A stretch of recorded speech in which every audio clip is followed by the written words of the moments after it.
So today we're going to be talking about lessons that I personally learned in the creation of my house flipping business in Philadelphia. To date, we've purchased and renovated almost 20 properties, and we've made many lessons along the way. This presentation will be broken up into two sections.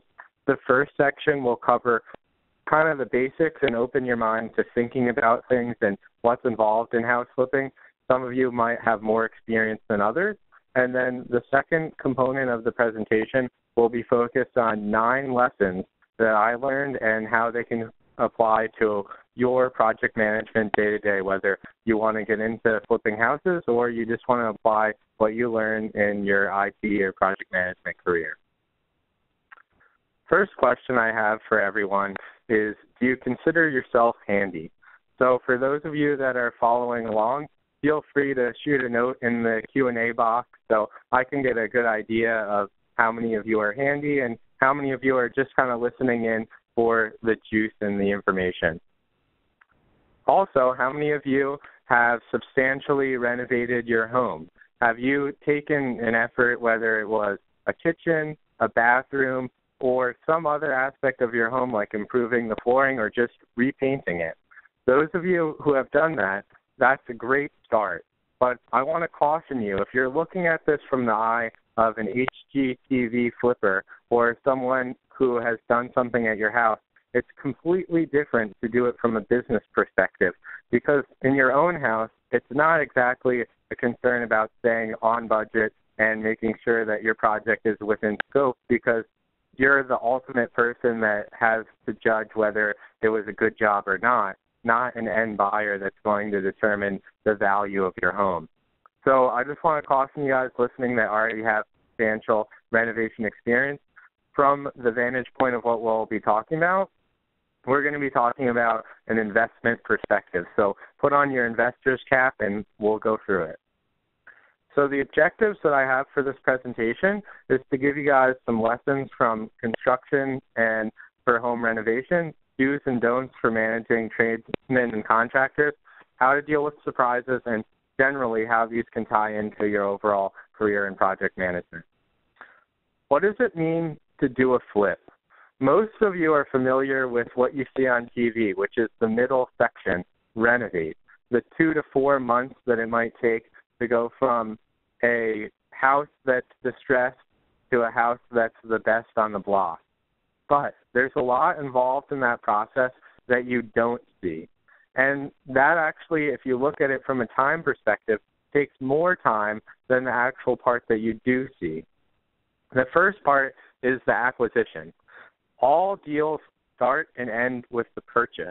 If you purchase it wrong, you can never make money. If you purchase it right, it gives you a very big buffer. So when you are renovating, if you have a mistake here or there, you have an opportunity to recover because you bought it correctly. So we'll talk a little bit about some of the logistics of buying correctly, but just keep that in your mind. The acquisition takes time because you have to acquire financing, you have to find the right property, and then you have to get it under contract. Once that occurs, you have to put together your plans and get the necessary permits. This is a pretty low estimate of time, the planning and permits. This is assuming that you're front-ending it into the acquisition process. But assuming that you're on top of your game and you're working in an area that is a little easier to work in than some major cities like Philadelphia, you can generally get all your permits in the first week before you get started on the renovation. So renovation has multiple aspects and facets in it, whether it's getting all the integration between all your subcontractors in order, it's putting together your plan, your schedule, your Gantt chart, and really making sure that you're effective. But all the same disciplines that you learn in big projects can be applied to a small house renovation. And then the final aspect, which is the most important, where you cash out, is the selling and closing process. Most people just think all you do is you put it up on the market and that's over.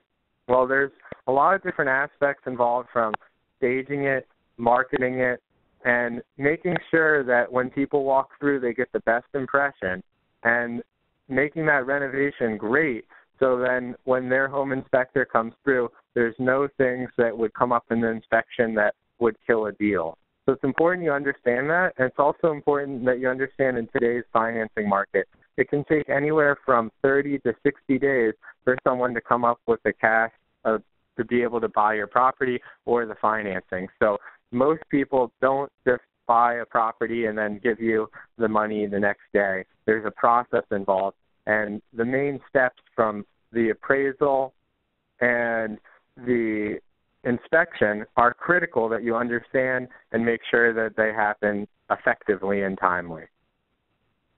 So here's an example of some projects that we do. Anything from a small scope. We renovated a condo in Pottstown, Pennsylvania. It's about 1,200 square feet, 3 bedrooms, 2 bathrooms, and it's about a $20,000 budget. On a larger scale, we renovated a 1,800 square feet, 3 bedroom, 3 bathroom. This was a half twin in Philadelphia. That was about a $60,000 budget. And one of our larger ones is a property on Fortson Street in Philadelphia. This was a 6-bedroom, 4-bathroom, and it was about a $110,000 renovation budget. So we've kind of gone the gamut from the project sizes, and we haven't done too much in commercial. We're doing one in commercial right now in Wilmington, Delaware, but we've kind of gone through, and for those of you starting out, I highly recommend you start out with houses in the type of neighborhood you live in so you understand what the type of people buy and are interested in. So what's it look like? You can see on the top some of the before pictures and some of the after pictures. It's pretty drastic transformation. Everyone likes to see that, so I figured I'd give you a taste of it. What does our team structure look like?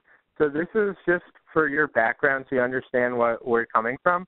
We have 2 different project structures. One is the direct project structure, where either my business partner Glenn or myself directly manage the subcontractors right under us. If you're starting out, I highly recommend this format. This allows you to learn all the trades and to quickly get up to speed on all the different processes and sequence of processes that happen in transforming a home.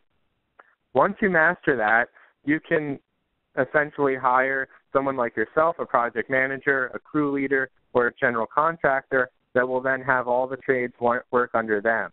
The one thing that you have to watch out for with a general contractor is there's oftentimes a pretty high markup on their services, rightfully so. A great general contractor is worth their weight.